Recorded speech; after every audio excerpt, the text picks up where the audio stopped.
Yeah, missed that.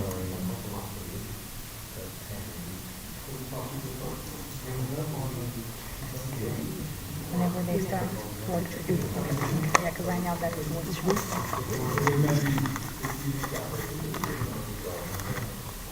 Yeah, look at it. We're just gonna go through it. Just get it. Pass that. So just. Is that our summary?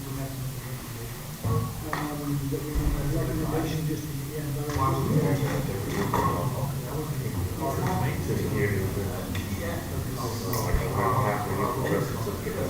that's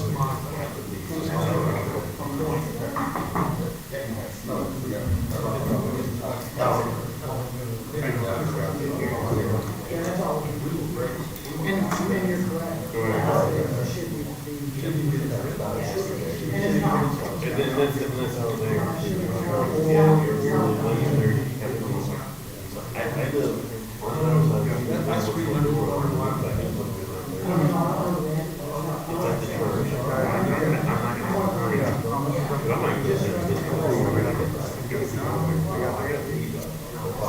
I guess that's my hope.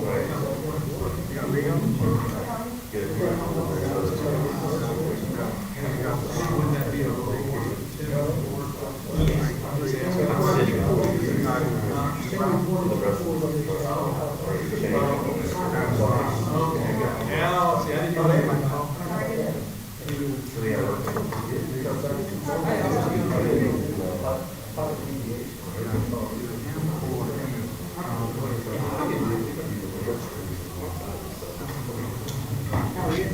good.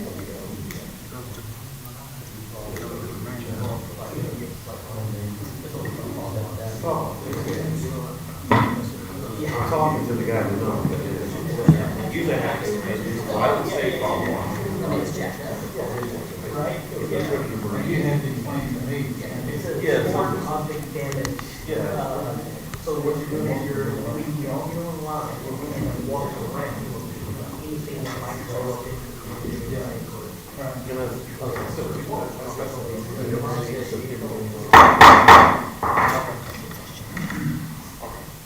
It's just past 4:30, and we are going to go ahead and get started on the airport board meeting. Couple of different things here. We want to welcome Hugh McFarland on your end down here. He was put in by City Council last City Council meeting, so I want to welcome Hugh. And Vicki is at his first airport board meeting. He is our new airport board director for the city, and he's excited and pumped and all that. If he's not, I'm saying he is. He just moved seats. Yeah, he just moved seats. Yeah, he's not on that side anymore. And we'd much rather look at your replacements here.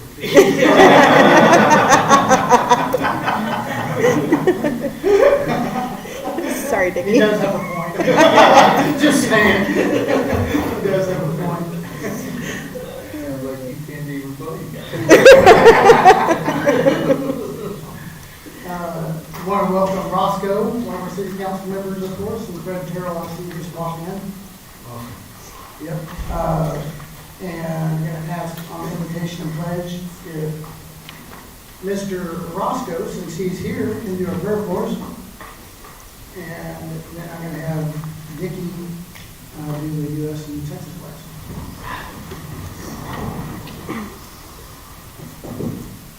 Let us pray.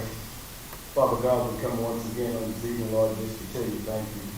Lord, we just thank you, Lord, for one more day. We thank you, Lord, for this morning arriving. And Lord, just thank you for just keeping us safe all day. Lord, just thank you for many blessings, Lord, in our lives. Lord, thank you right now, Lord, for those that are gathered here, those that have traveled from far and near. Thank you for traveling grace. Lord, I want to thank you, Lord, for each member of this committee, Lord, and continue to bless and keep them and their families. And Lord, let this meeting be what you would have to do, Lord, for the city, Lord, to do whatever is right and outstanding for our city of Cleveland, Lord. And Lord, we just pray for each member, Lord, in this church right now, Lord. And Lord, you just go through this day, bless it, Lord. And Lord, when we get ready to leave here, Lord, Lord, please let us make it home safely and just guide us and make sure all is well, Lord. And when we be able to give your name to pray, in Jesus' name we pray. Amen. Amen. Face the American flag. I pledge allegiance To the flag of the United States of America and to the republic for which it stands, one nation, under God, indivisible, with liberty and justice for all. Face the Texas flag. Honor the Texas flag, I pledge allegiance to thee, Texas, one state, under God, one and indivisible.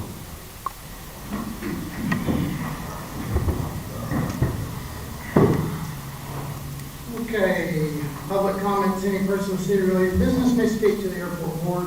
In compliance with the Texas Open Meetings Act, the airport board may not discuss or vote on any matter raised in public comments unless it is specifically on the agenda. To speak during a city council meeting or airport board meeting, you must be recognized by the presiding officer. Public comments will be limited to 3 minutes per person, and our timekeeper is Ms. Allen. Do we have one? Any other? Yeah, as a city council member, being on the airport board, I report back to them our progress and the things that we're concerned about. And on the reverse side of it, I'll also tell you guys what city council is doing and what their thoughts on it is out of it. Everybody knows we've taken over the airport as the city now, and the things that we brought in as city council, we voted on unanimously. It has worked out so far very well. We're really happy with Dickie being out there. We're thankful for Roger and the things that he's done at the airport.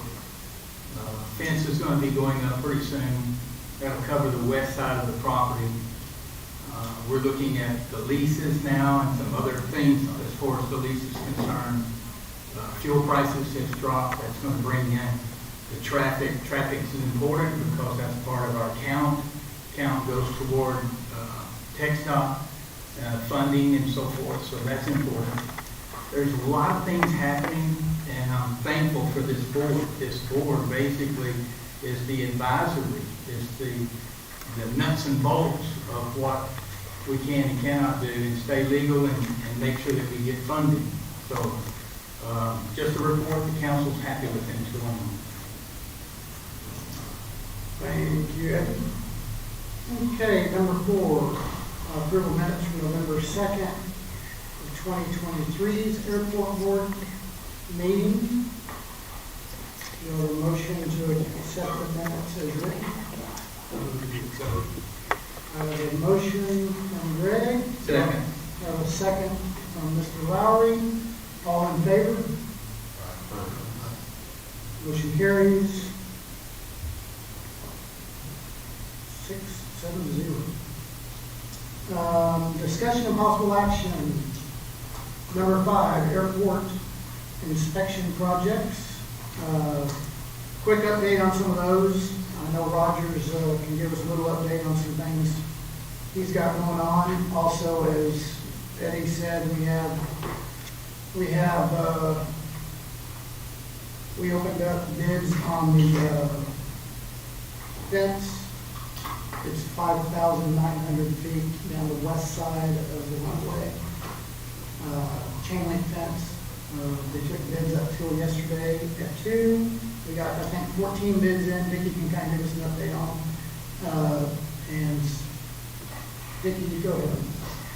So all the bids were opened up yesterday. They were read aloud. Prices varied anywhere from around $88,000 to $260,000. So all of those will be compiled, forwarded to City Council's meeting on Tuesday. At that point, they'll decide on who they want to appoint to install the fence, and then we'll contact them and get them started.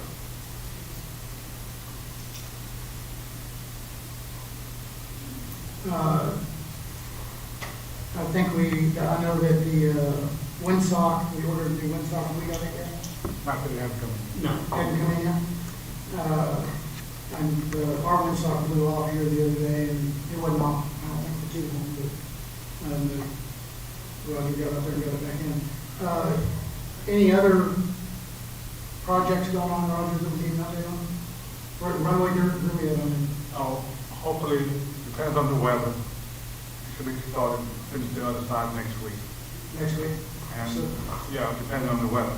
And also, a dirt pile that's right there by the, Onto that? yes. Once the weather holds up, we'll be able to level that out or move it from that area, make everything level. The rain's not helped you though, obviously. Any questions on any of this stuff? Yeah, on the, just in general, on the airport inspection projects, I don't have the list in front of me though, but I don't know where we are in completing all of that. I'm assuming that's from that report that we received last April, right? Yes. Okay. So I know I was waiting before requesting another approach and to remove the night authorization. That hasn't been done yet. We were waiting to get all of the airport inspection projects completed. So that's the reason I'm asking what the status of it is, so that we can take that next step with FAA to get those adjustments made. I think the runway is the last one. Yeah, I believe that one way, and the fencing area is, Okay. those two projects will be the last of Yeah, of the inspection report. Okay, Is so the 250 feet from center on? Yes. That's been done, and then they actually went back and went further out because of the fence situation recently. And then the dirt, one side, One side is all the way done. down, one side's done, right? Yes, correct. So we just need to finish up the other side, the east side of the runway. And I think, was the one sock on that list? I don't think so. I think we just have to. I think it was. I don't know if it was or not. And I can't remember if it was on there or not. Yeah, I But we don't got know. one, we're gonna have two, Yeah. You're gonna have two windsocks, one on each side of the, one on each side, one at 1.6 and one, or halfway down. Oh, that, yeah, that was, they are wanting to put another one sock up down, 1.6.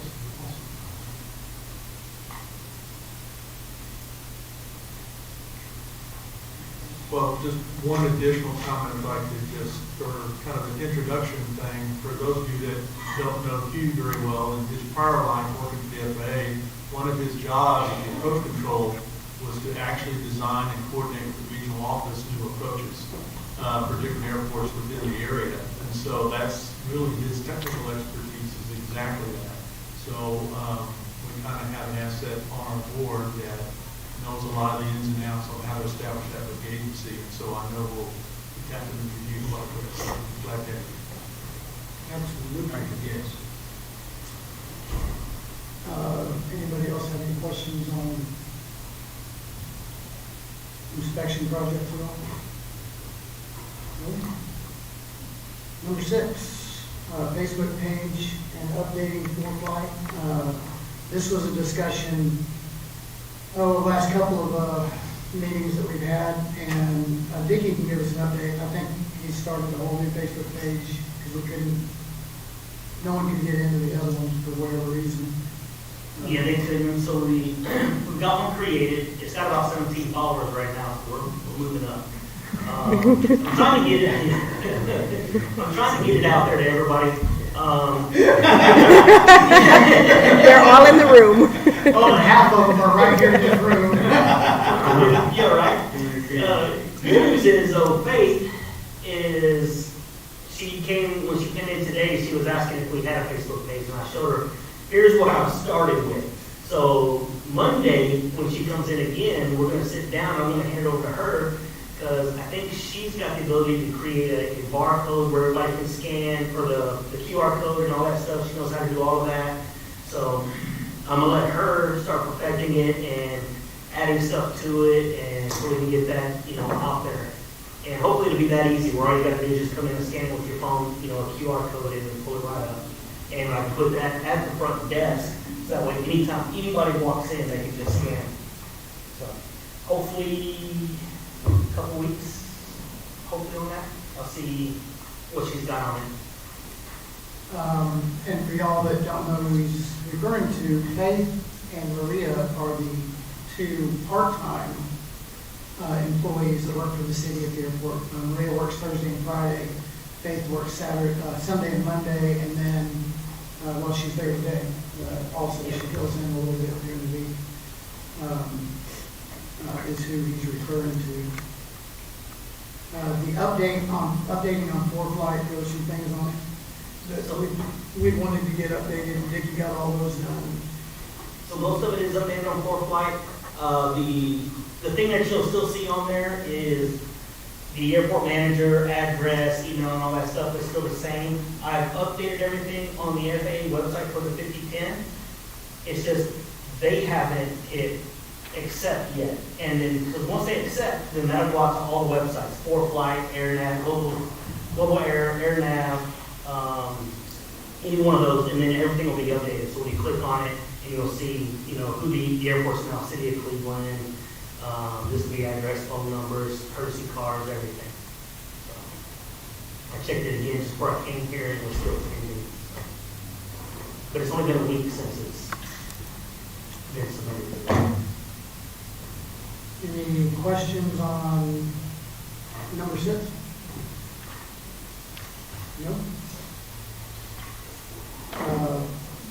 Safety class for public works, where are we at on that? That's Roger Brooks. What that originally, the purpose of the safety class, as y'all remember, is just to educate the employees that are already working out there at the airport. If you're out there quite often, you've seen situations that probably weren't the safest. But, and then, of course, the holidays happen, and I think that's basically. Yeah, so hopefully between now and next February coincide. We should have, I'll get with you on that, to have a little schedule of a little training on that, to be aware of the airport runway and what to do in case something do happen, steps to measurement, to make sure that it won't happen, or whatever it is, Right, yes. to be alert. Yeah. So, yeah. Basically what, just normal, look at one sock, see what direction, trying to come in, departing from, arriving from radio communication, because they'll have radios too, what does it mean on the whole colony of the plane that's left base, they just don't know, that kind of thing. So we will. Part of our F-Fuel subscription is they provide us with a lot of ramp safety classes. I have a spot for 10 people. I've got myself, Faith, and Maria on there to do all their classes. That way they know, but I can add up to 10 people, and it's nice videos produced by F-Fuel on ramp safety, hazards and everything like that. I'll get with you on scheduling them. Well, if you go to a conference where you just go on the conference room, everybody in there, and you show the video. I can just log in myself. Right, and Yeah. everybody can watch it at one time. But I would suggest on that, just my opinion, if we could have one of these guys look at that to see if that's truly going to cover what we're going to cover. Also, does that make sense?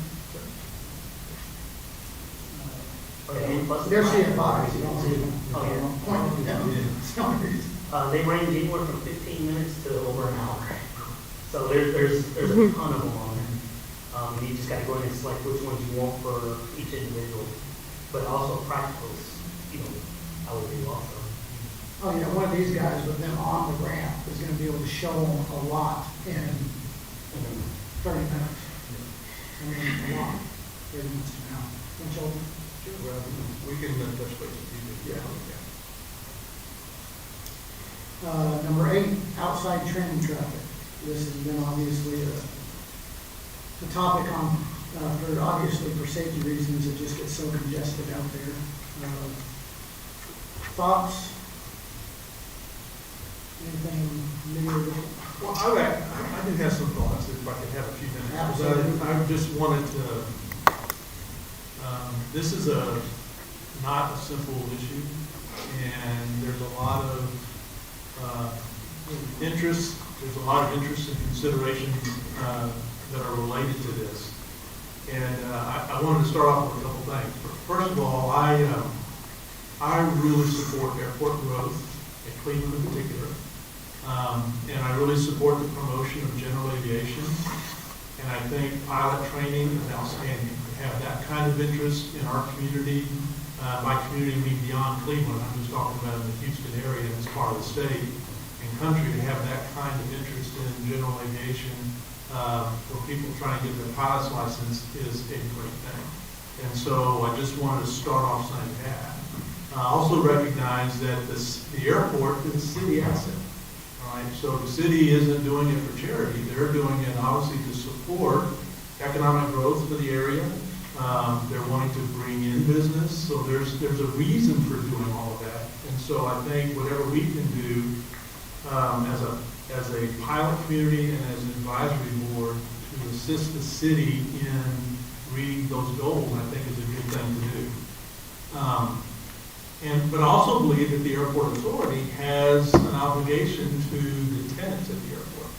You know, because there's businesses that are operating out there, there's flight schools that are operating out of there. There are tenants who are renting hangars with the expectation of access to the infrastructure of the airport for whatever their reasons are, personal or business or whatever. So I think there is an obligation because of that kind of cash flow for us to be able to operate an airport that's accessible to everybody. Now, of course, the FAA is giving grant money, right? So they expect that the airport will be part of the National Airspace System, right? And that we're going to be part of the network of airports that provide services to other pilots from around the country, not just people in Cleveland. So there's this balancing thing that we've all got to be. Now, for those that may not know, my whole background, I'm 40 years in the FAA. I'm an air traffic control safety professional. That's what I did for a living. And it's what I know best. And in the FAA, and this is air traffic, is what we're talking about when we talk about air traffic congestion at the airport. We're a non-powered airport. We are controlled, but we're controlled by procedures in the aircraft information manual. Right? So there are things in pilot training that you're supposed to be able to do. But there gets to a point when the aircraft gets so congested, then it gets a little chaotic. And sometimes you have to have some level of oversight. I don't know if we're there yet or not. I don't think we are.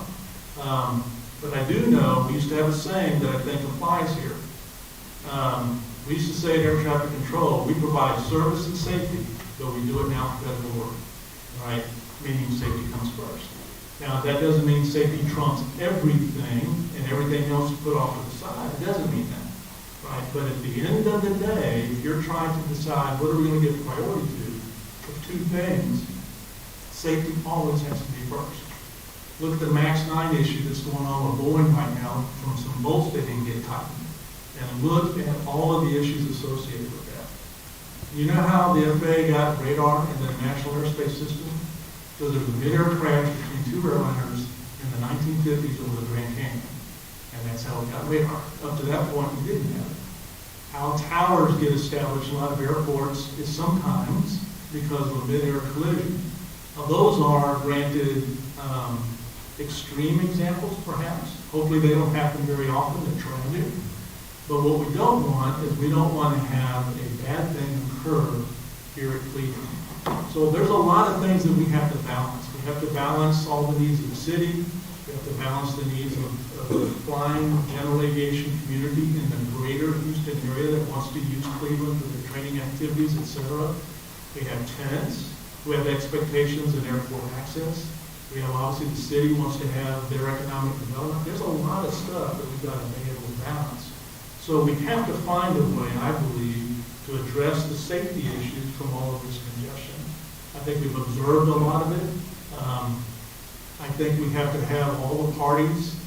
This would be my thought, right, is that we have all the parties that have an interest in this.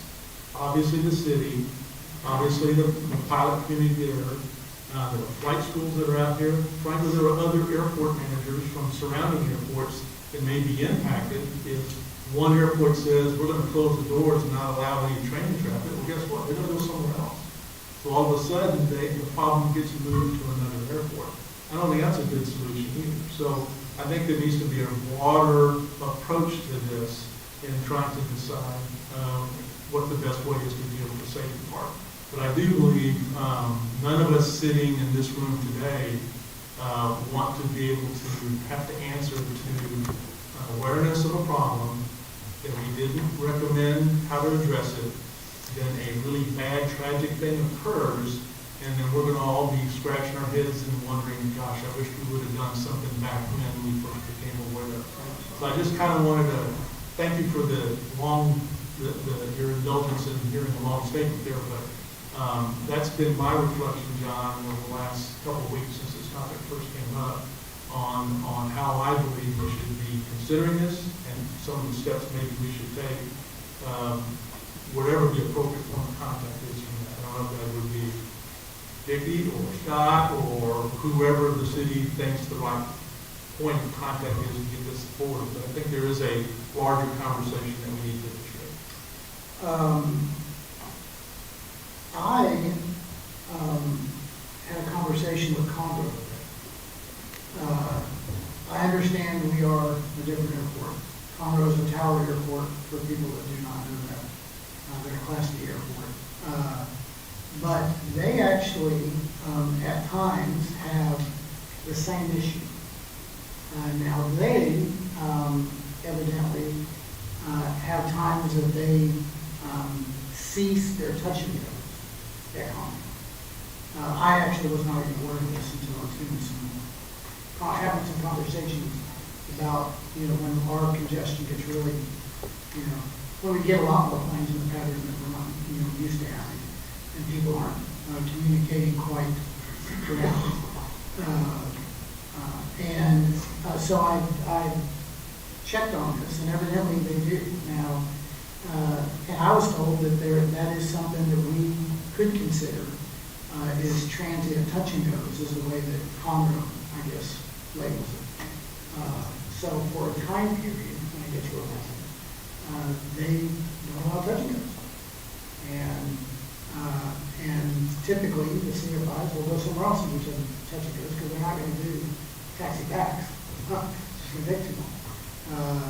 And I'm trying to get an answer on, from what I understood, that they still allow their schools to do, and didn't allow other schools in here to do. But I don't know if that's an option or not. We're not a power deal. It might be a little hard to control such and goes like that. But I just don't know. But we definitely need some ideas, I think, on a way to move forward. I do believe the city manager, and I've talked about this extensively, and now we do have Dickie on board. He's only been on board for technically 10 days. So, and he has to deal with a lot of other stuff, I promise.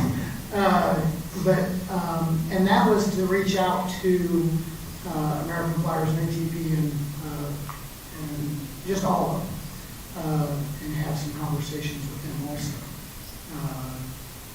And I know he has not had time to do that, of course, but I think that we do need to come up with some ideas before, like Greg said, before we do have a problem. We have had a problem with the cattle on the runway, cows on the runway, and that is a deal. I was flying in the other day from Galveston, and winds were calling for 3-4. I let ATC go about 12 miles out, and as soon as I flip over to our frequency, they're talking about cows down at the end of 3-4. And thankfully, there was only 3 planes in the pattern, and those 3 were from our airport, and they were all communicating very well. When I had somebody with me that was not used to being in an airplane, and we come in, and of course he's hearing the same thing, and doesn't really quite know what to think. And so I come in, and sure enough, as I'm coming in, 2 of those cows are literally walking across the 1,000-foot markers at 3-4. And so I give it a little more throttle and think about doing a go around, and I get a little past them. I set it down a little ways down the runway. And then I started thining about a conversation that Dustin and I have had recently What if that was somebody out there doing their first solo, or a CFI that wasn't paying attention at that moment? And I promise, people don't know, but the person that's in the airplane and the airplane are going to lose the battle against the cow. Period. And it's been an ongoing situation now for months. I hope that we have that, I think, in line now after the other day. I think Dickie and Scott got the chief involved, and again, and I think that we've got that at least going in the right direction. I hope for the owner of the cow's sake anyways, because he's not going to like the outcome at all if it's not. So, anything else on the outside training traffic and the safety of the training traffic or ideas? And have y'all heard of anything on the no touching goes economy? Have y'all heard about that? I've heard of it. That's a control or discretionary measure. That's what I was kind of told today. That's not something that they, Kind of hard to do at a GA, not out. that's up to control discretion, based on percentage. Now, limit it to base air, schools versus transient schools. I think you're going down. Yeah, I don't think That's a, Say that again, I'm sorry. if you're trying to segregate based on your home-based flight school versus a transient flight school, that, I don't think that's proper. Okay? Because you can't, it's a aircraft is always based on first come, first served, basis. No, The minute that goes is a means of controlling, a safe operating environment for the airport based on the traffic at hand. But, if we're an uncontrolled airport, and how you're going to limit transient schools from coming in and can't do touch and goes, I think that's outside of our realm. Right. Now, what I think Ray, someone mentioned about pulling into those flight schools and say that they're the ones that should be sitting over here Correct. listening and being concerned. I fly now there all the time. You can get Michael a little closer to you. Yes, sir. I fly it all the time, and it's busy, but it's not busier than the offices you go to that are full. But if you can, get the flight schools on board to, to self-manage their operation, I think that's the place to start. So, Yeah. And I know that's on Vicky's agenda for sure. Him and I have talked about that. And, we've actually talked about him flying over to them and sitting down and having a conversation with them. Anything else on that at all? On number 8? Well, I got something to go with it, but I'll wait till the fuel prices here. It's an email from another concerned tenant at the airport, long-term tenant. His email kind of goes all together, so it'll mention the same thing, but I'll be under the fuel prices. John, can I mention one thing about this type of cows?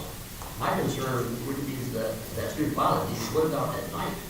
Oh, 100%. I mean, that's And serious. And the other day, we had, it was kind of funny, when I landed, the first person I called was Dickie, of course. Dickie had already known about it. Yeah.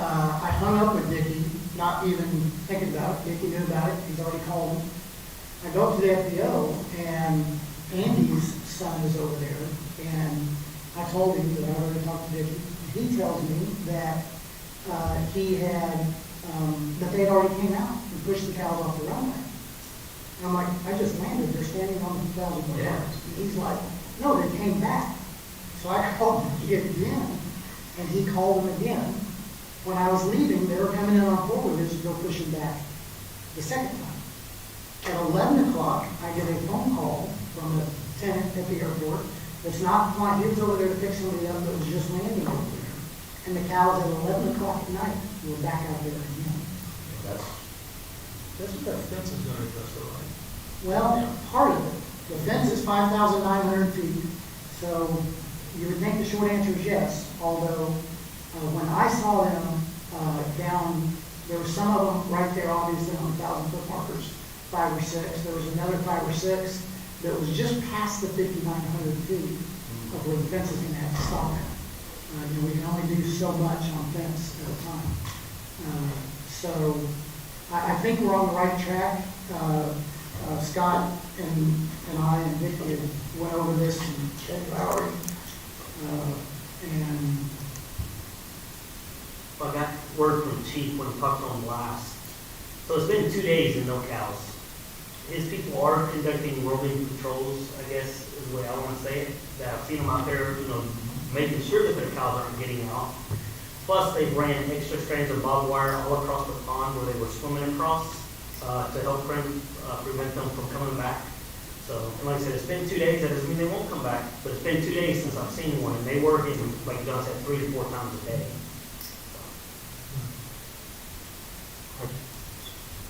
John, 2 things. First of all, this has been an ongoing problem. we go up to the microphone, Greg?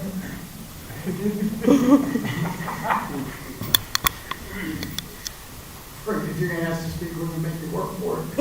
I just want to point out, this has been going on for 8 months. Oh, by the way, this is Fred Terrell. He's one of our city council. And for housekeeping, the thing I wanted to say is, the bottom of your agenda, it states that if any forum of any committee shows up, which we have 3 council members here, so I guess we officially. You have 4. That's right. But Eddie don't count, he's on the airport board.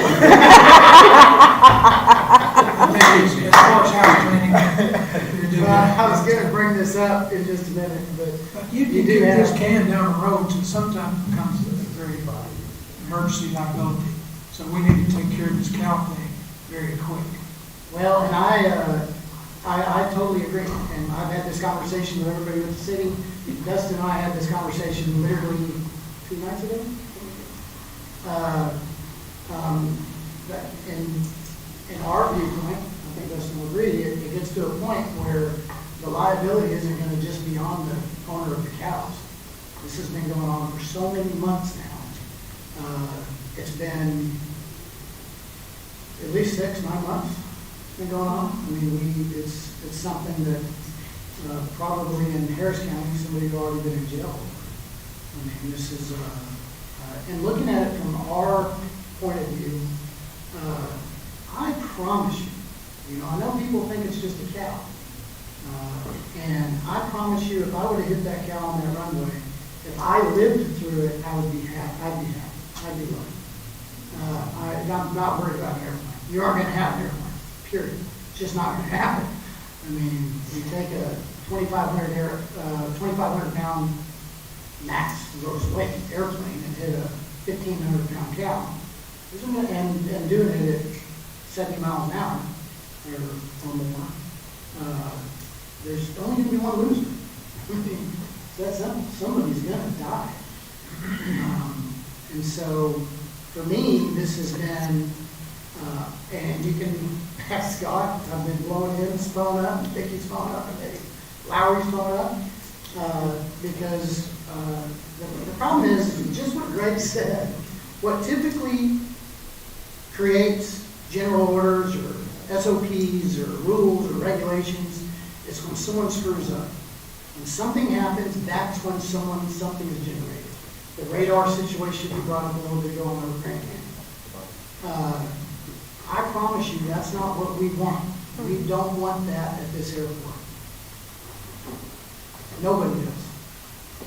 And if the individual that owns these cows can't get it straight, then we need to make him get that straight.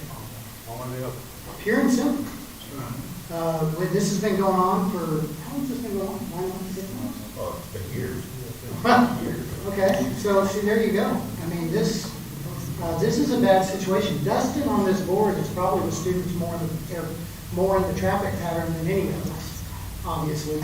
And I mean, this is a bad situation. And I promise you, the plane that Dustin's teaching them, if it would hit a cow, that thing probably doesn't weigh 1,250 pounds. I mean, someone's going to be dead. And so it's time that we, and I think Chief Broussard is on the right track, it sounds like. From the email I received that I was copied on by Scott Swider, the city manager, it sounded to me like, just reading the email, that he's going to make sure that he gets them on the right track. And he's working with the sheriff's office and everything, and there's a bunch of people working on it. Yes. And I think he's talking to the airports as well, so Of course, you're talking to people up here that would like to think it's pretty simple. You know, if your dog gets out too many times, you're going to get a ticket for it. Too many more times, you're going to go to jail for it. It's going to be a bad situation. Well, this is worse. This is worse. I think I'd rather be bit by a dog than hit a cow with my plane. Any day of the week. I can fight the dog. So. Okay. My soapbox is over with from the cows and runaway. Anything else? One more way? You all good? Very good. Number 9, new hangars and extensions of existing. I'm sorry. No, go back to 8. I think it more appropriately goes back to 8. Go ahead. I know there's been several conversations, you and I had it and some others. Probably a month or so ago, 6 weeks ago, we had ag operations.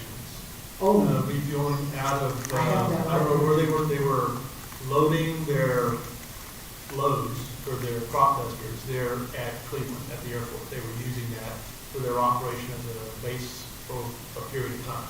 I don't know if it was one day or whatever. So 2 days.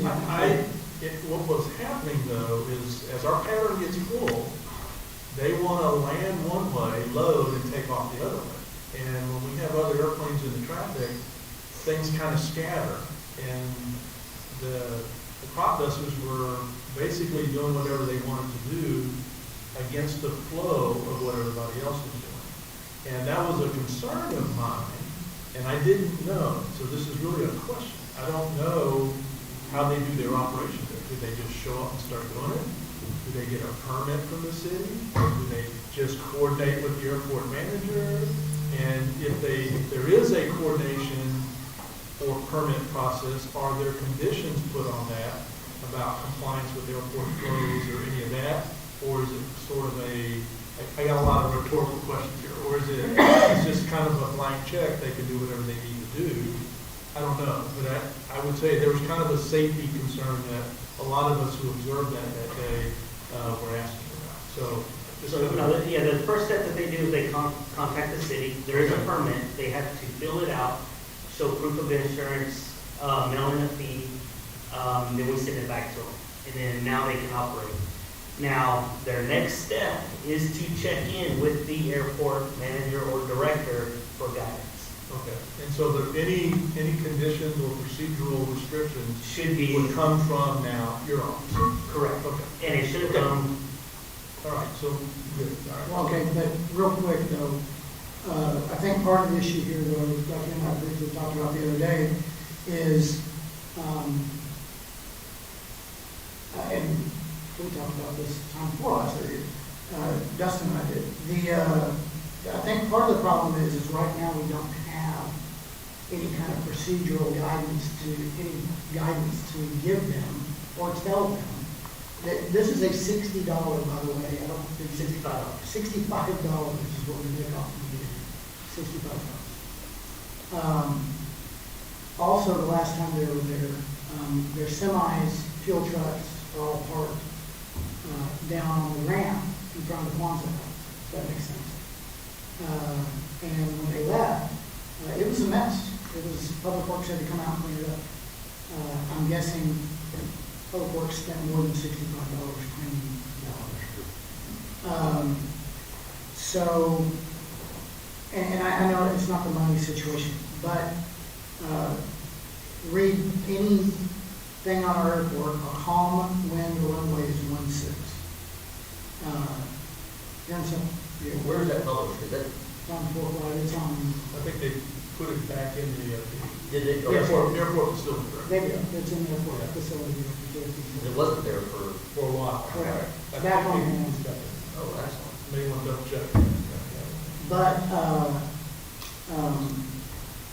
so I don't know what the answer is. I think that's what we need to figure out to give Dickie some guidance. In my opinion, I think that if they're going to come utilize the field that they need to utilize the traffic pattern. Now, I understand from a business side why they do what they do. Take off on 1-6, land on 3-4. Over the course of days, it's going to save them probably a lot of money just in fuel and time, a lot. So I totally understand why they do that. But if it's our recommendation that they don't do that, then they need to be told that prior to pulling the permit. And that will probably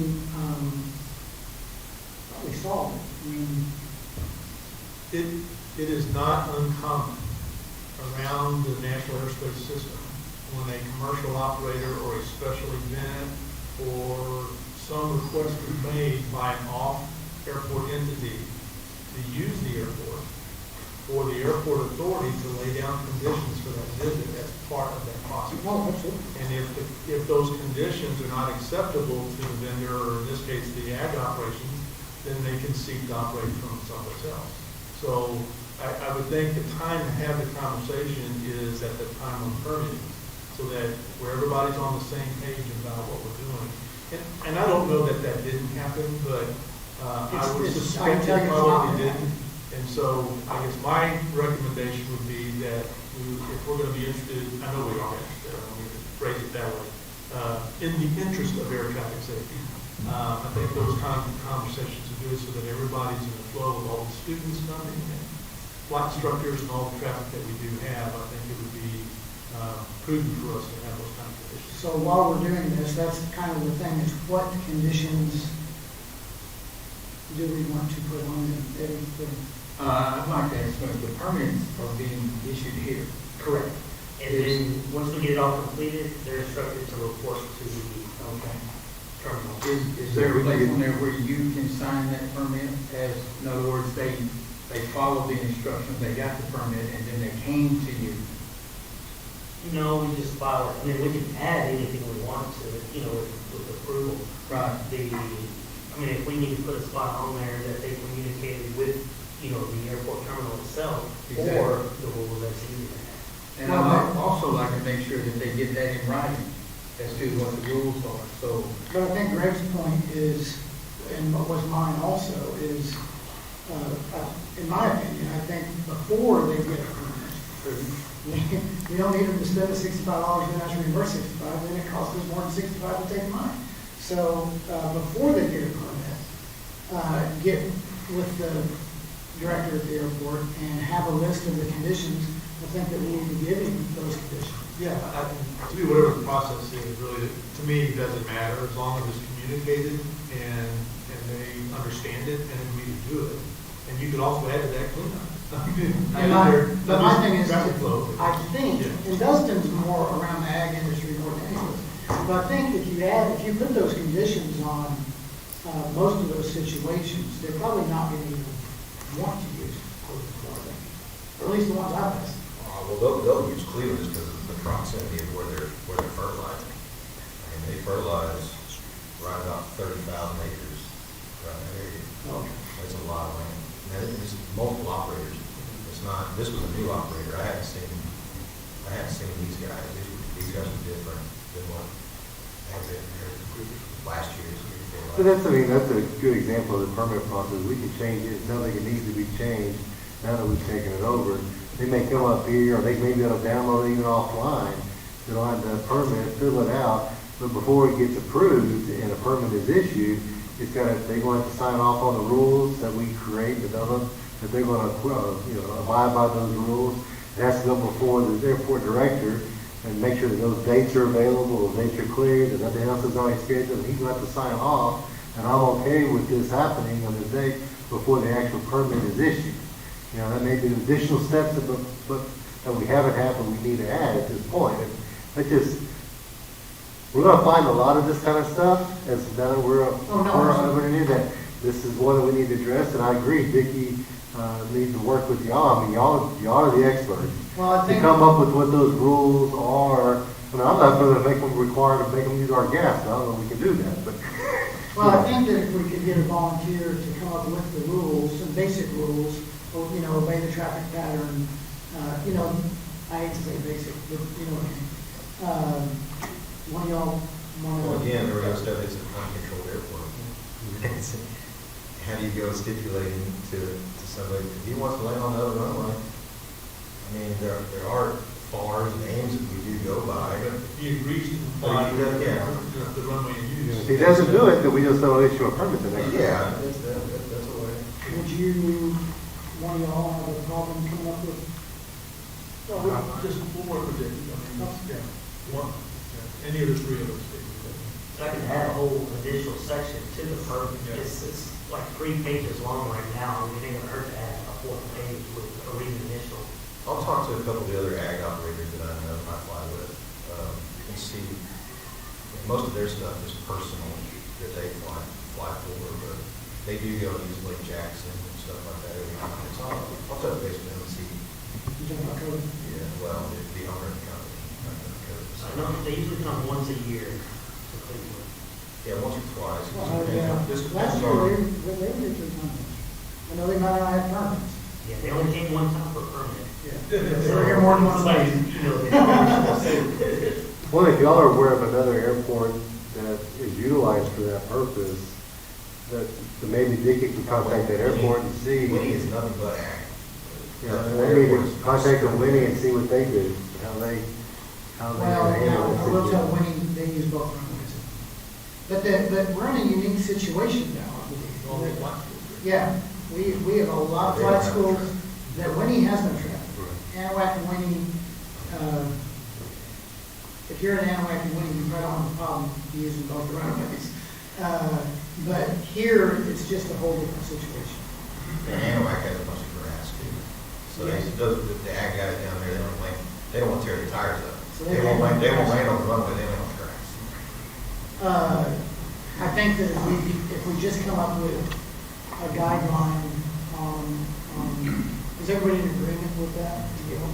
Guideline? Oh, yeah. Okay. So, same thing, Eddie? Yes, absolutely. So, So I had this other thought while we were discussing this, and it kind of goes back even to the flight school stuff. Now that there's I don't call it 24/7, but a 7-day week presence there, has there been any consideration to staffing a Unicom frequency? It would be the same frequency, but actually have a traffic advisor or someone who can call Unicom and request an airport advisory. And then that individual could, whether it's space or interview or someone could then give, and I'm just throwing that out there as that being considered, and I don't know what all involved. Yeah, I'm not sure what's involved in it. Monday through Friday wouldn't be a problem, but Saturday and Sunday, it's going to take more training, because they're just CSRs. Okay. They have no knowledge of aviation except for that's an airplane. Right. So, that's going to take some, and they're only there for 2 days for us each. well, I would like to see that if someone does call Cleveland Unicom, that we, if someone's in the office here at least answer. They got to be able to interpret the traffic that's coming through across, which, they don't know the difference between 6 and 3. No, usually those aren't usually the deal. It's usually calling the Unicom for a reason. Do you have fuel, Cleveland Unicom, 55900, Cleveland Unicom, we answered, do y'all have fuel available? Stuff like that. Do you have a cruise card available? What, can you give me, the winds, stuff like that. They can't, if it's on. No, they can't. You're right. They can't. It was just a thought. No, I can't, they can't. No, Dickie will. That's.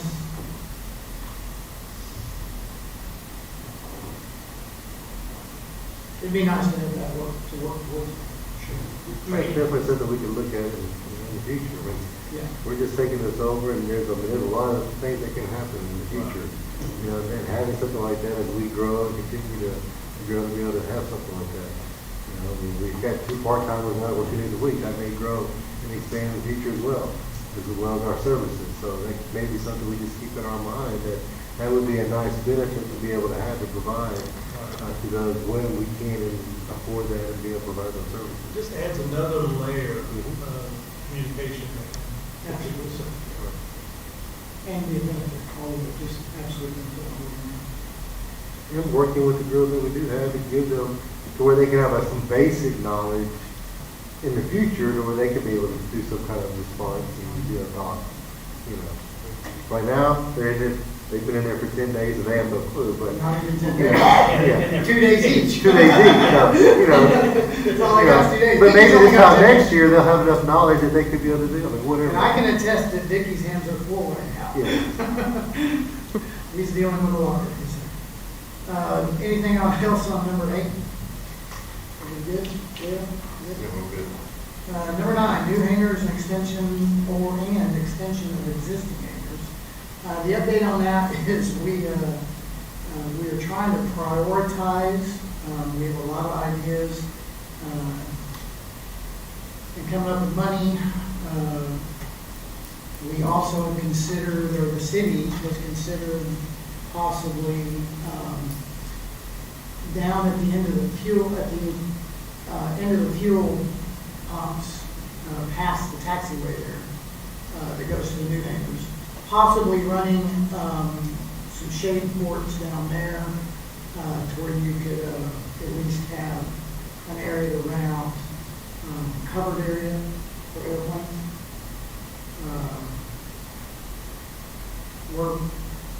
Reality is we're limited on funds. Although, obviously, 30 hangars would get rented.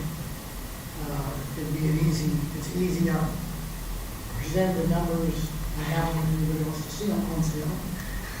And we do have Roscoe and Fred Terrell and Julius Buckley here, 4 city council members. So, if you do need something, this would be a really good time to ask on the second. Well, you know, we just not 5 minutes ago, we're talking about need for fence. Yes, and I There's a whole understand. bunch of money there that needs to be done too.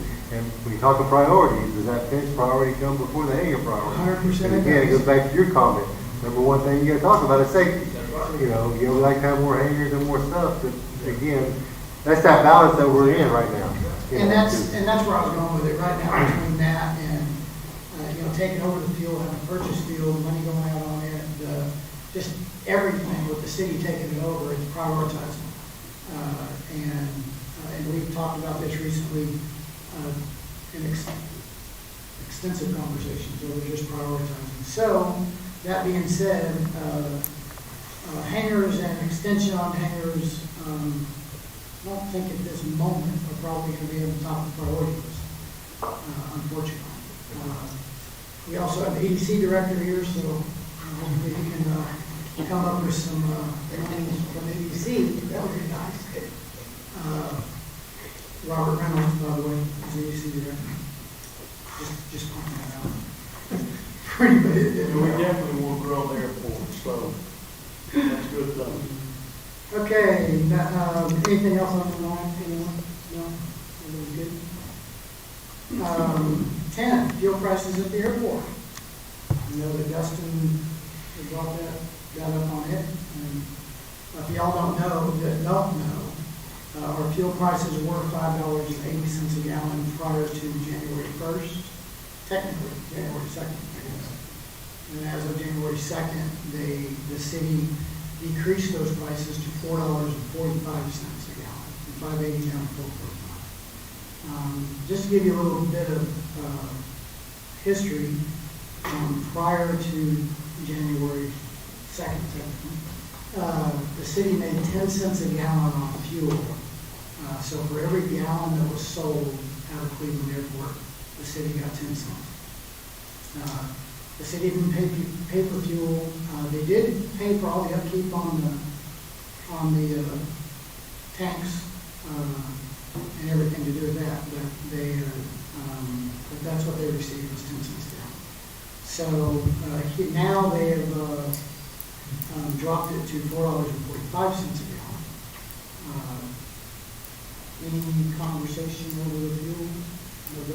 Yeah, and like I said, this kind of stems from this gentleman, and a lot of tenants have voiced this exact same thing. It goes back also to the increased traffic, but here, I'll pass the email down.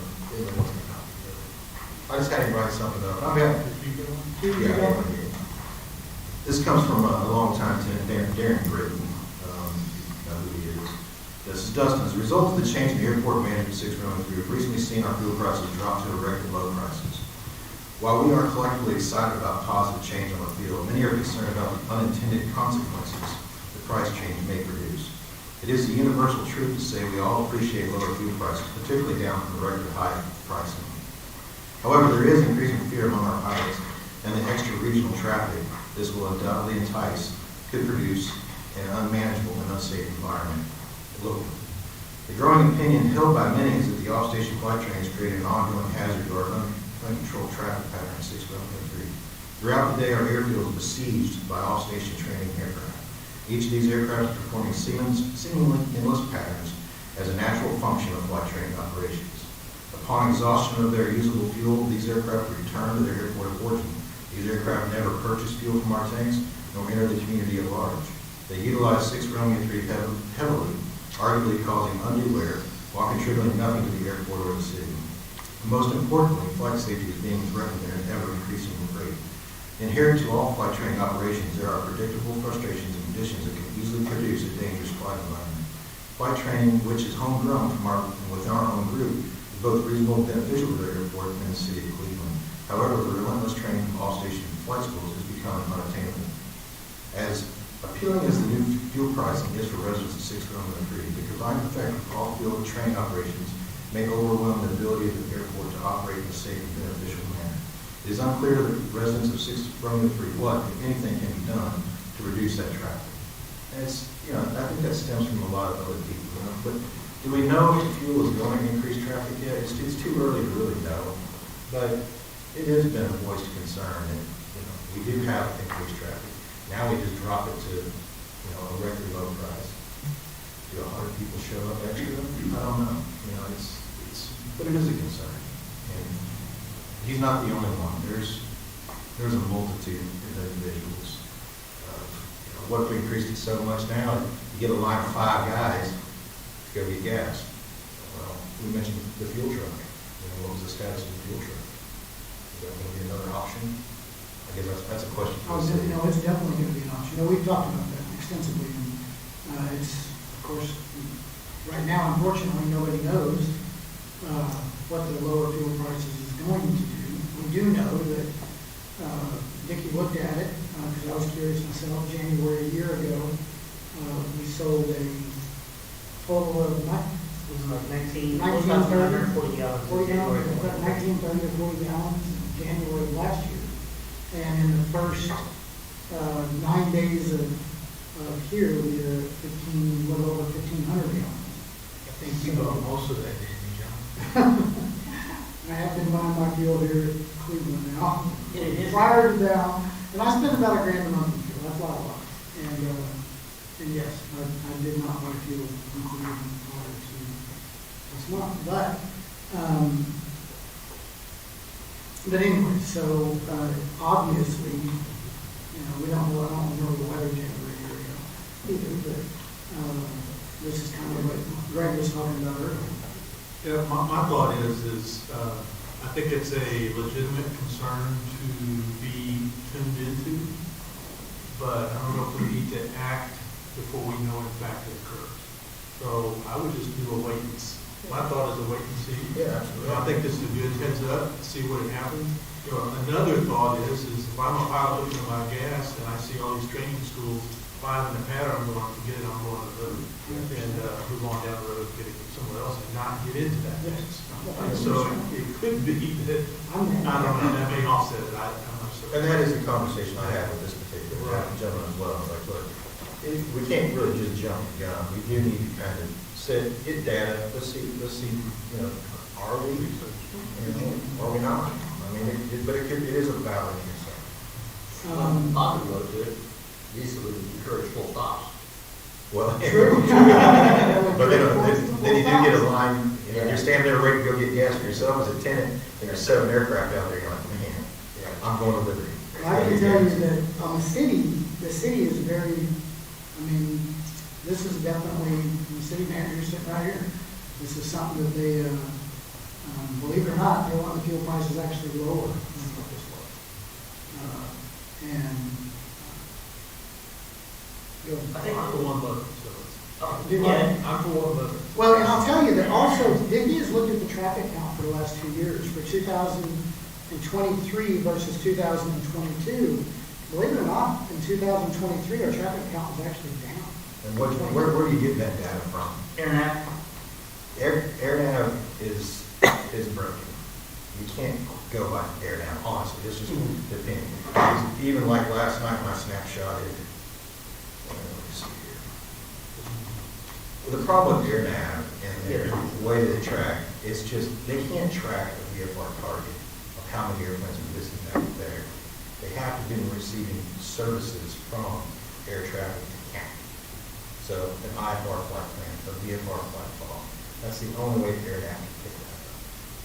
To my Not knowledge, ADSB, not able to do that. I don't think it can be ASB. I thought she said she knew about this. Now, FlightAware can, yes. So like last night, I took just a picture of, I think the month, well, December. We were up, I believe, over 40 aircraft compared to 2023. Or, I'm sorry, compared to 2022. Yeah.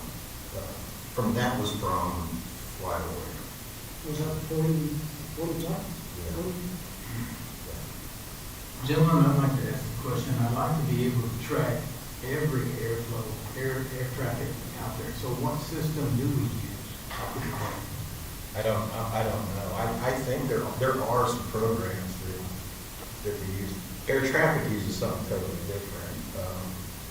Well, I think AirNav was you're under the impression that they do. But that's something that we need to check on to make sure.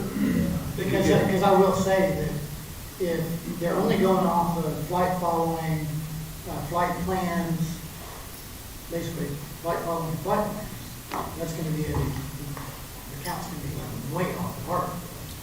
Yeah. Now, TxDOT, where we get our funding, from what I understand, use this particular. they look at that data, and then there's a free website that she mentioned from the FAA that tracks also. And they were gonna forward me that website to use as well. Have they done that? Like, You can probably get those, compare the data, and see which one's which. Maybe we can get Scott to authorize Dickie to buy one of those hand clippers, right? Yeah. Go, 24/7. and a pair of binoculars. You can thank me later, Dickie. Yeah. Depends on the piece of. Greg won't be able to get in his hair. Greg's gonna go, why can't I get my hair involved? One of the other things on the fuel prices is a lot of the fuel traffic that's been buying traffic this month is from local tenants. Many of them have come to me and says, wow, I don't have to fly to Liberty anymore, just get gas and come back here. There hasn't been that many. I talk to every time that a traffic school stops, I go out there and talk to them because they get out so their student can do solos. I'm trying to get them to buy our gas, but they're under contract, so they can't buy gas in, so they're not, getting in line or anything like that. And it hasn't been that many yet, because I go out there every time, unless it's someone that I just spoke to that just took off from my airport, and try to find out where they're coming from, have they been here before, what do they think about it? But there's not been many from outside. And like John had said, we were receiving 10 cents per gallon. When we were looking at how we set the price, Dickie contacted a lot of the airports and asked them, where's that price range? And most of them are around that 50-cent marked up, is what they're doing. So that's kind of where we end up establishing our price is at the 50 cents. So it's going to be fluctuating based on what we end up buying our gas every time, but trying to be at that 50-cent price range that we can get. So really, you're gonna times 5 your income, plus you're selling more gallons because of the price. So Yes. your income for fuel sales is really gonna go up straight. And that's why I said that earlier, now you kind of see why the city is doing what they're doing, going from 10 cents to 50.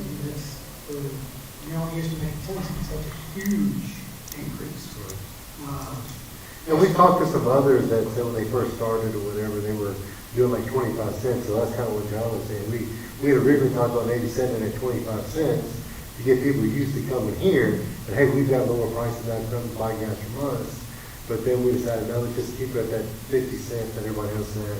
We're going to seem to be right around where everybody else is, maybe a little bit less than what the surrounding area is anyway, and so, let's see how that works, and that's kind of what we're doing, so. At this point, it's kind of that mark, the 50-cent mark is where we're going to kind of hold that fuel price. And we're on track to have jet fuel, I believe by the end of the month, correct? It's probably gonna be a little bit longer. So they called me yesterday, I spoke with them. We've got some of the parts in, we're still missing the filters for the Frisk. So as soon as those are received in, they did give me some contacts for the electricians to come hook everything up. I need to call Caroline to see who they use for Sugar Land Airport. So I'm hoping if we get all the parts by this month, then they'll have us on their schedule to come put everything together, order the jet fuel so they can pump it through, test it, and then we can start selling it. And again, that's something that the city has been wanting to do for years, technically. This has been on, with the city council members, all of them are sitting there shaking their heads continuously right here. They were pretty upset a few months ago to find out that we didn't have jet fuel. They were under the impression that we had jet fuel. So that's going to we'll see how that goes. And again, the fuel trucks are still on the conversation. Just having to wait to see, the congestion, the problem, if there's going to be a problem, and if the fuel trucks will help alleviate that problem. Yeah, so we spoke with Apple about those. They do have them available. We can get them. It's just first we've got to make a little bit of money from fuel sales because it's going to take another person to provide full service device. The pilot's actually taxing in and filling up. Anything else on number 10, fuel prices, or anything to go along with Mr. Britton's? I have a quick comment on that, if I may. I don't know if someone's considered this, but if you're concerned with the low price attracting too many people, we could have a two-tier system for base customers could have a price, a card, or a special price, and then retail transients could have a different price if you want to. That's just an outside the box thinking, but I'm all for lower fuel prices. Well, I think the city's point is what they're wanting to do, and they have another courtesy card kind of lined out already for us for a second card. Their purpose, and correct me if I'm wrong, but their purpose is to try to get people to buy fuel, utilize courtesy card, go to town, buy lunch, spend money in the city of Cleveland. And fuel prices will draw to bring them. Yes, that would be me. There's no question about that. Oh, and it already has. Mickey's. But To touch on Q's point, I don't know if QT Pod would allow us to set two different standards in there. It will, because it It depends, you have to specifically put it on a credit card. If I have one down in Anahuac, then I get 50 cents on a gallon specifically on the card. It is the QT, it's the same. That's the It's the same QT. Oh, so Yeah, it's just how they certain- go in and do it, I guess you have to submit it to one, but the lady at Anahuac did it straight for me. Dustin is special at Anahuac. I spent a lot. Yeah, I just want to use the card. I spent a lot of time. in it. Oh, I just want to use this card. Yeah. He won't even let me use the card. But then you put it on your, it's not on all my credit cards, but it's on one. Okay. I use it. That's the only one Hugh, Greg, and I need. Okay, Mr. Terrell is, doesn't think I I'm just, watching. I just want to point something out. You guys bring information to us that we have nothing, getting pilots and air control, and and everything you do up here is not instant stuff. If those prices come down and that's not the right thing, then we move back up with it, whatever works for our airport. Just keep that in mind. It's good, we want to grow the airport. Also, if you're going to add hangars, you're going to add more business at the airport. So maybe that's better to do hangars for more people, or just have people come through there and attract. At some point, we may say, this is where we're going to stop it. We can handle only so many flights in and out. Yeah, I look at the fuel prices a little differently, and we've had the argument before, because I don't think they should be this low. And I don't know, I don't mind paying you this much, but we talk about wanting to build new hangars, and it takes funds, it takes money. We drop down, if we were making, just say 5 cents less, or charging 5 cents, 10 cents less than Liberty, people are still at our airport going to use our gas. They're not going to go to Liberty.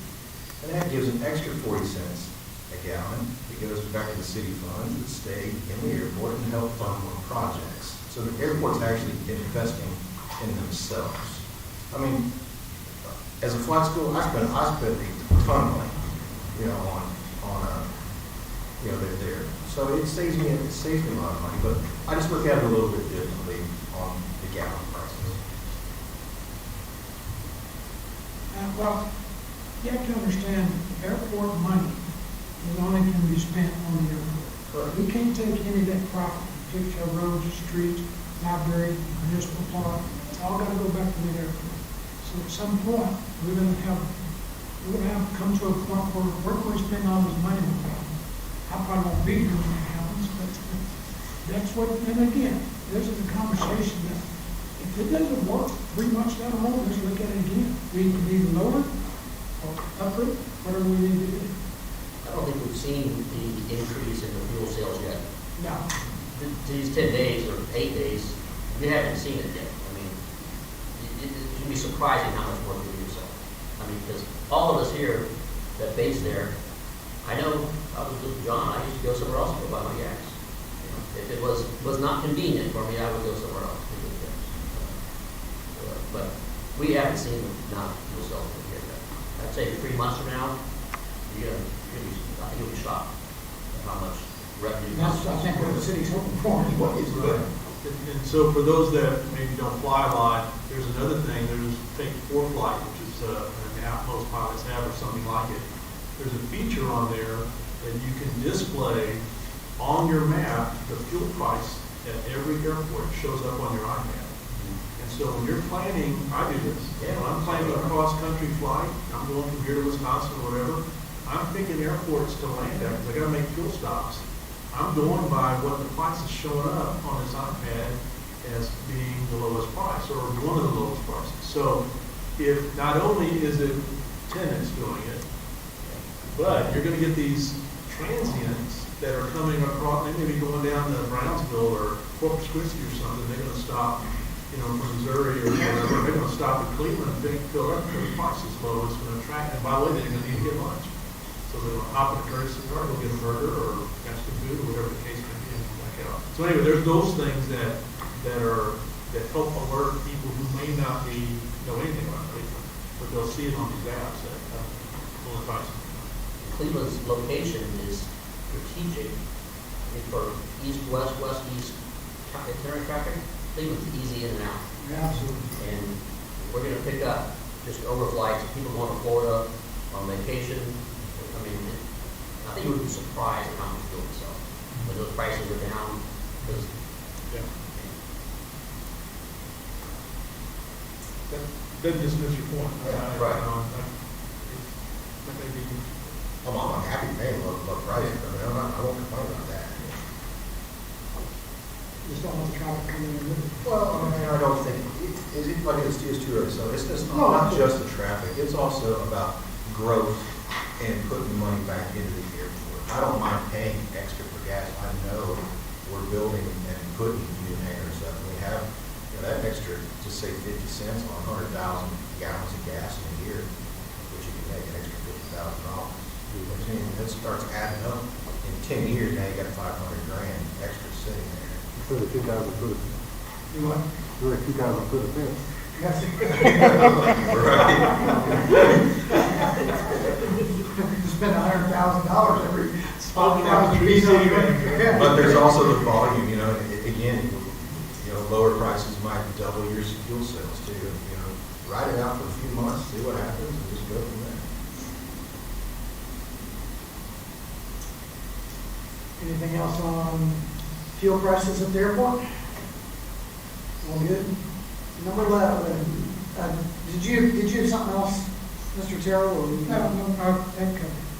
Good? I got one question. Yes, sir. What's our price compared to around here? So, the closest is Liberty, and Liberty, I have not looked in a few $495. It's $495. And then Huntsville is the next, and I think they were, I can tell you real quick. $455. 455?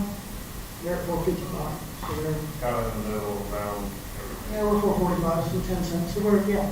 Go up north and you can get it for $374 at Russ County, $390 at Carthage. I bought it at Graham the other day. Graham was, pretty low, Graham. I'm forgetting what it was. Graham was like $4. It was pretty low too. I was curious. I don't know. Any questions? Yep. I think it's time to tell. I think it would be interesting to see where it goes. And that, I'm excited about it. by the way, that's Julius Buckley, one of our city council. sorry about my tire. No, that's all right. Looked like you did one so yesterday. Okay, anything else on 10? You good, Dickie? Eddie? Number 11, old business. We're going to kind of put these on there, old business and new business. Greg, on the ag business earlier, he had brought this up again the other day. Him and I had a couple of conversations on the ag business. And he brought this up the other day, and the agenda had already been put out. It got out fairly early this time compared to how it's been in the past. And it wasn't on there, but the reason the old business and new business is on there is for y'all, if we forget to throw something on there, we can bring it up in those situations. Just for future reference, we love letters, we take letters from anybody, but for people on the board, if we do get something that we're going to present here, technically it really needs to go in our packet to the city first. Or not first, just go in, it'll just be included in the packet. So send it to Alice. Yes, send it to Alice, and it doesn't need to go, everybody else will get it when they get the packet, so just send it to Alice, and so Dickie will do one, and Alice will get it in the packet for future stuff. But then if we do have something come up, it's further on, like that, I still have no problems, let's look at it, of course. Anything on old business, did you have something? No, I haven't. I don't know. Good. Dustin, you good? New business. Anything other than Hangar H10? Go ahead. Well, I just have a suggestion or request. Yes. We have kind of in a transition as an advisory board. I've been on it just over a year, but I still consider myself new. But we also have some newer members that are on. We have a new chairman, we have a new airport director. It's never been explained to me the roles and responsibilities of members, chairman, advisory board versus board of directors. What's a quorum? What can we legally do by the Open Meetings Act? What can we not? I could be in Dickie's office talking. Dustin may come in on the conversation, and we're talking business. Is that legal to do? Is it okay, or do we have to wait for John so that we have a number? I don't know those rules, right? So my request would be, is it possible, not tonight, but is it possible to have just a quick indoctrination, refresher? This is what the roles and responsibilities are. We're advisory in nature. This is what we do, or I don't know. I would personally benefit from that, and I would suspect maybe some other new members would as well. So I think that's a great idea. Of course, I sit on 3 different boards in the city of Cleveland, chairman of 2 of them. But I think it's a great idea. And I bet we could get somebody for our next meeting maybe to, you think, Eddie? Oh, absolutely, we'll work on that. You okay for that? We really want you guys informed as to your position. I think that's a great idea. I really think it's a good idea. So we just completed that with the Parks and Recreation. They went through the section of the bylaws every meeting and just reviewed them. Good. So Okay. same similar situation. Y'all get on to that? Yep. Anything else in the new business before we get to that? I guess if you wanted to get a jump start on that, the Open Meeting Act is on the Texas Attorney General's website. Okay. That you can just click the link, it's a 1-hour video, and it goes over that portion. And then the other portion would be the one that's explaining this.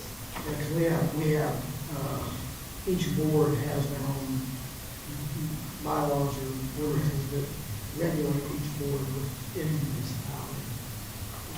But, yeah, we will definitely make that happen. I think that's a great idea. Greg and I talked about that before. We think both forgot about it, but it's a really good idea.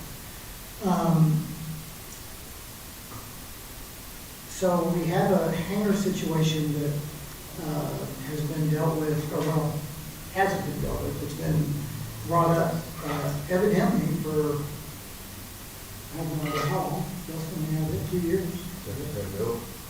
So, Well, I say 6 years. 3 years. And it's hangar H10. And the problem, if I'm explaining it correctly, and please forgive me if I'm not, but in short, what the problem is there is a string, but yeah, it's the groundwater under this specific portion of this hangar. And it actually affects, the more I've looked into it, it actually affects 2.5 hangars, you could say, I guess. That's a good way to look at it. And what it is you get water that comes up from the floor into these 2 hangars from excessive groundwater. And there is a cure for it, and evidently it's been discussed extensively over several years and just hasn't been taken care of. But evidently it's actually a serious problem. Of course, water and airplanes do not go good together. Moisture in a hangar and airplanes do not mix. And so the reason, typically, this is just a situation, in my opinion, that Roger Brooks can be told about, get squared away and taken care of. I was just wanting to make it more known, and we have discussed it. Vicki and I discussed it, Scott and I discussed it briefly, very briefly, but from what I'm being told, boring underneath that hangar and doing 2 2-inch lines, is that something about right, Jimmy? Yep, and draining it right to the ditch. I believe it's about 100 foot. 100 foot 2 times. It's 2 2-inch lines with some type of flapper or backflow preventer type thing on them. Horizontal well pump. Check it out. Yeah, so Julius actually owns a plumbing company also. Right. Julius runs it these days. He just wants to push the stuff that don't get yourself. But so I think our consensus, I think, and I've kind of taken this through briefly with the board, is we want to get this fixed for this hangar. Coincidentally, the individual in this hangar is Dean Brister. Dean Brister. He is tentatively planning on moving out more than likely by the end of February. And we have the next person on the list that's there to take that specific hangar. He is got 2 planes on the airfield, been there for 2 years. He's got 2 planes on the airport, and he will be taking that hangar. What I would hope the board will agree with, I would like to see this fixed, if there's any way possible, before he moves in that hangar, to where we don't have to hear about it again and not get it taken care of. A tentative cost I have is $3,800 to fix it. I'm sure we can get some other prices to see if that's in line or not. We did briefly talk to Roger about it earlier, but it's got to get fixed. So I don't think that we necessarily need to be voting to get a hangar fixed, but we definitely want to get it addressed, get it fixed, and I think the board's totally agreeing on this. That amount of money falls underneath the maintenance. Absolutely. No, it does, absolutely. There's no reason. It's a spring underneath, you think? Yep. Yes, and Scott can cut a check. And so you're taking more down. Vicky's budget. There goes your clicker.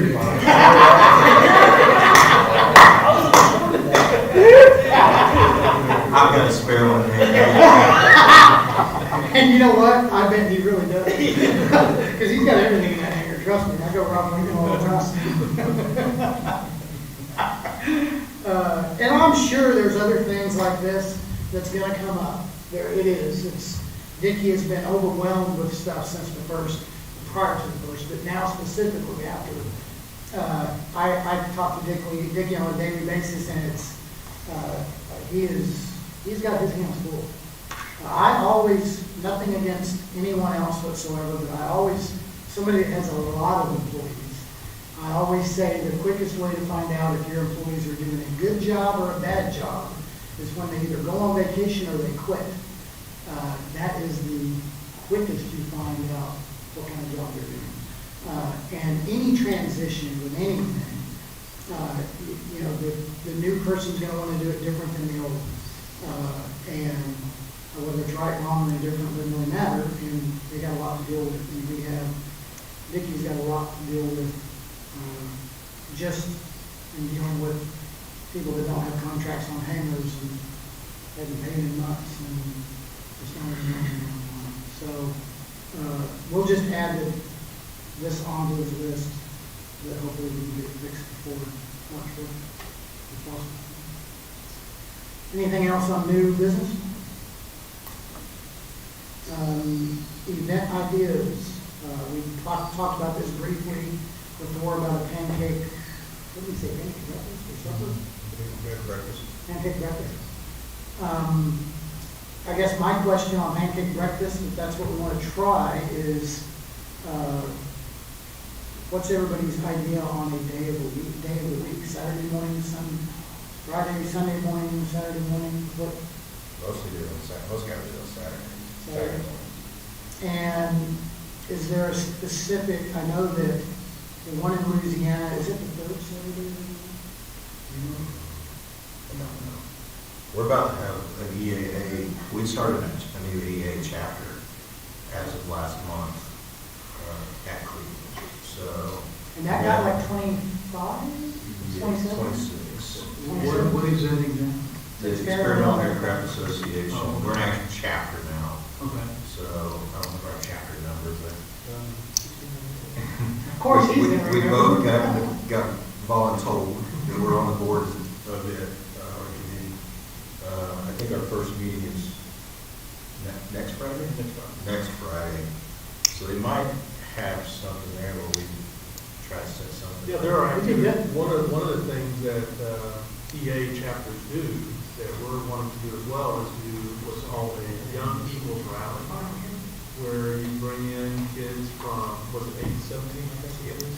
Yes. And then give them their first lots. And just so you can have the gathering come in and they can certainly be done in conjunction with the city kind of a thing too. But so anyway, there could be some events potentially associated with that. And just for reference, the people that,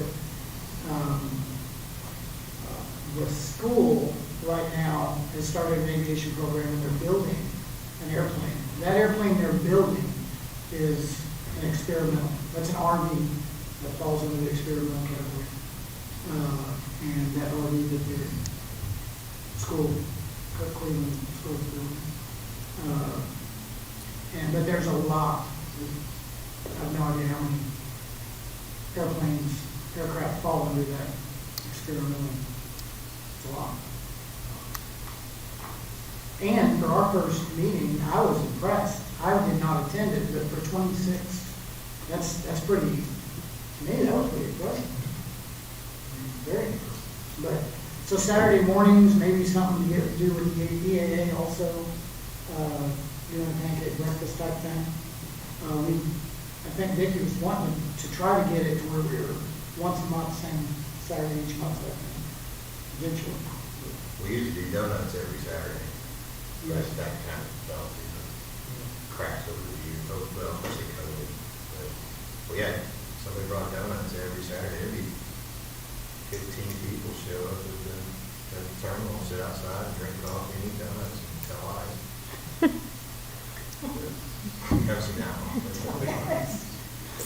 Of course. You gotta have the big fish stories. I think me and Roscoe would like to make sure y'all have a, you know, a pre-breakfast deal to make sure that whoever's cooking them are doing a good job. So Roscoe, we want to make sure that it's anybody out there cooking pancakes. We need some quality control. Well, we've talked about it for years over at Johnny's Hangar about doing a big crawfish boil fly-in. There's not a lot of those fly-ins. I know it gets expensive, especially the beginning of the year, but you get taper off into the later part of the year where you can pick them up decently, and that'd be a pretty good time. We actually do a crawfish boil there every year, smaller, but. Well, on the pancake deal, I went to a pancake dinner the other day. I was invited to town here with the Lions Club. And they actually, spoke to them, and they said they would be glad to come out and do it to see how it works and put it on. So, kick that around on the event ideas. Anything else that we can bring up, talk about? Scott and Megan? Everybody else good? Got a motion to adjourn? No? Make a motion. Justin makes a motion to adjourn. Also, Greg seconds. All in favor? Ah. Adjourned.